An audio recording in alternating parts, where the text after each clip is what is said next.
m'appelle Yves Cadou. Je suis sur l'île Dieu depuis 87, mais je connais l'île Dieu depuis 6 mois, parce que mon père est de l'île Dieu, donc je suis revenu vivre sur l'île, alors que mon père était parti sur le continent. Et ben, je vis dans une maison qui est à l'intérieur de l'île.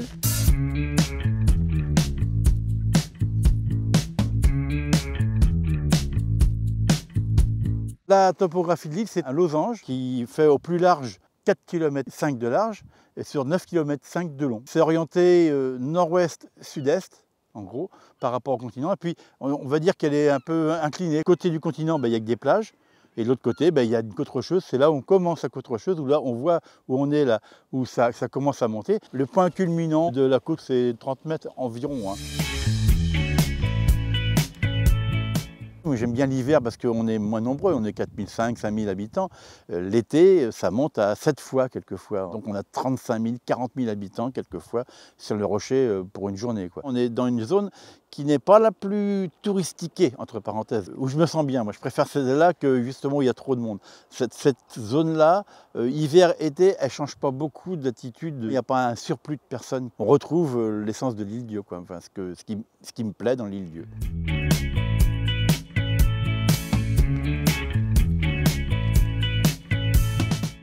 On arrive à un point, on va dire, touristique, et donc on voit les vélos, les gens qui se promènent, qui font le tour de l'île et qui découvrent l'île Dieu. Ça représente beaucoup de vélos. C'est un moyen très agréable pour découvrir l'île Dieu d'ailleurs, parce que en voiture maintenant ça devient... D'abord on ne voit pas grand chose en voiture, il faut aller près de la nature. Alors à pied ou à vélo, c'est le meilleur moyen. Derrière mon dos, là, il y a la corne de brume, alors, qui n'a plus d'utilité maintenant vu les techniques modernes de satellites et de GPS. Mais dans le temps, ça servait beaucoup aux marins parce que c'était un lieu, ici, la pointe nord de l'île, qui était dangereux parce qu'il y a des hauts fonds un peu partout. Et il y a eu beaucoup de naufrages, donc cette corne de brume guidait les marins quand il y avait de la brume, forcément. Puis derrière, il y a la tourette donc, des chiens périns. On appelle ça la borgne, pas chez nous, et qui délimite où peuvent passer les bateaux en dehors de ce point.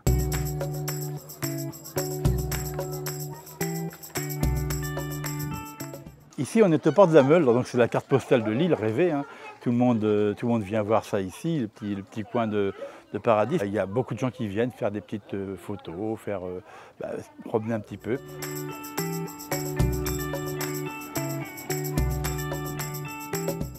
On est rendu à l'opposé de l'île, avec d'un côté la côte sauvage et l'autre côté, c'est côté continent, qui va être le côté plage, où il y aura toutes les plages qui vont aller jusqu'à Port-Joinville. Historiquement, l'île était ce qu'on disait une île aux pêcheurs, puis bien ça a évolué, la pêche diminue et d'autres activités augmentent actuellement. La principale activité, c'est le tourisme et tout ce que ça englobe. Il y a une activité qui commence à émerger, c'est l'agriculture, parce qu'à l'île Dieu, il y a aussi une âme agricole. Le problème qu'il y a actuellement, la grande problématique pour que ça se développe mieux, c'est le logement, parce que les jeunes, déjà, c'est difficile pour eux de monter une entreprise, mais en plus, il faut se loger. Et à l'île Dieu, les logements sont malheureusement tournés plus vers le tourisme que des logements alloués à la saison.